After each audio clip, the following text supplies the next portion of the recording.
ধন্যবাদ করি। আসুন আজকের বাক্য আরম্ভ করি। আজকের বাক্যের আরম্ভ এইরূপ: এই সকল ঘটনা হইলে পর কেউ যোসেফকে বলিল, দেখুন আপনার পিতা পীড়িত। তাহাতে তিনি আপনাদের দুই পুত্র মনসি ও এফ্রিয়মকে সঙ্গে লইয়া গেলেন। তখন কেউ যাকবকে সংবাদ দিয়া কহিল, দেখুন আপনার পুত্র যোসেফ আসিয়াছেন। তাহাতে ইসরায়েল আপনাকে সবল করিয়া শয্যায় উঠিয়া বসিলেন।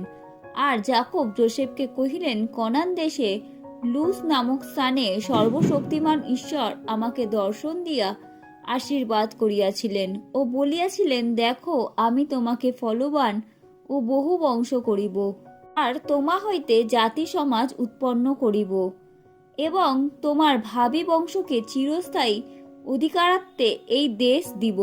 আর মিশরে তোমার কাছে আমার আসিবার পূর্বে তোমার সেই দুই পুত্র মিশর দেশে জন্মিয়াছে, তাহারা আমারই।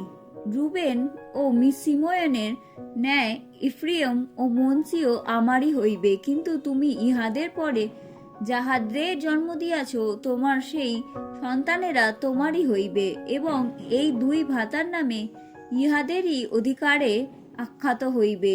আর পদ্মন হইতে আমার আসিবার সময় কনান দেশের রাহেল ইফ্রাতে পৌঁছিবার অল্প পথ থাকিতে প্রতিমধ্যে আমার কাছে মরিলেন। তাহাতে আমি তথায় ইফ্রাতের অর্থাৎ বৈথলেমের পথের পাশে তাহার কবর দিলাম। পরে ইসরায়েল যোসেফের দুই পুত্রকে দেখিয়া জিজ্ঞাসা করিলেন, ইহারা কে? যোসেফ পিতাকে কহিলেন, ইহারা আমার পুত্র, যাহাদিগকে ঈশ্বর এই দেশে আমাকে দিয়াছেন। তখন তিনি কহিলেন, বিনয় করি ইহাদিগকে আমার কাছে আনো, আমি ইহাদিগকে আশীর্বাদ করিব। তখন ইসরায়েল বার্ধক্যপযুক্ত ক্ষীণ দৃষ্টি হওয়াতে দেখিতে পাইলেন না। আর তাহারা নিকটে আনিত হইলে তিনি তাহাদিগকে চুম্বন ও আলিঙ্গন করিলেন। পরে ইসরায়েল যোসেফকে কহিলেন, আমি ভাবিলাম তোমার মুখ আর দেখিতে পাইব না, কিন্তু দেখো ঈশ্বর আমাকে তোমার বংশও দেখাইলেন। তখন যোসেফ দুই জানুর মধ্যে হইতে তাহাদিগকে বাহির করিলেন ও ভূমিতে মুখ দিয়া প্রণিপাত করিলেন। পরে যোসেফ দুইজনকে লইয়া আপন দক্ষিণ হস্ত দ্বারা এফ্রিয়মকে ধরিয়া ইসরায়েলের বাম দিকে ও বাম হস্ত দ্বারা মনসিকে ধরিয়া ইসরায়েলের দক্ষিণ দিকে তাহার নিকটে উপস্থিত করিলেন। তখন ইসরায়েল দক্ষিণ হস্ত বাড়াইয়া কনিষ্ঠ এফ্রায়েমের মস্তকে দিলেন এবং বাম হস্ত মনসির মস্তকে রাখিলেন। এ তাহার বিবেচনা সিদ্ধ বাহুচালন, কারণ মনসি প্রথম জাত।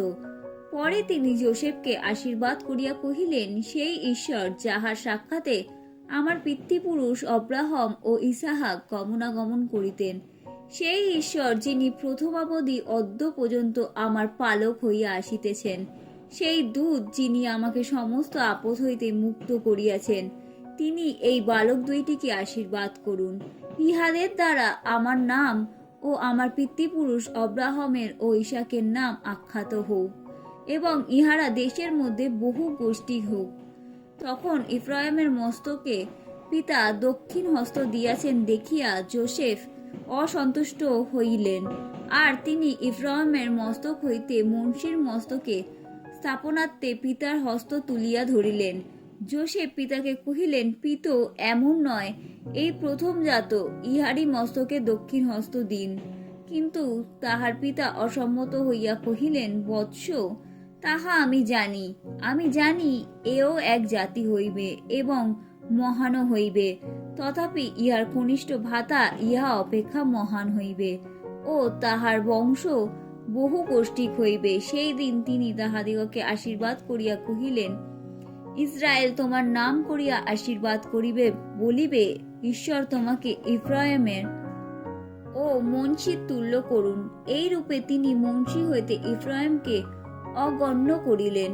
পরে ইসরায়েল যোসেফকে কহিলেন, দেখো আমি মরিতেছি, কিন্তু ঈশ্বর তোমাদের সহবর্তী থাকিবেন ও তোমাদিগকে আবার তোমাদের পিতৃপুরুষদের দেশে লইয়া যাইবেন, আর তোমার ভাতাদের অপেক্ষা এক অংশ তোমাকে বেশি দিলাম, তাহা আমি আপন খড়গ ও ধনুর দ্বারা ইমুরীয়দের হস্ত হইতে লইয়াছি। আমেন।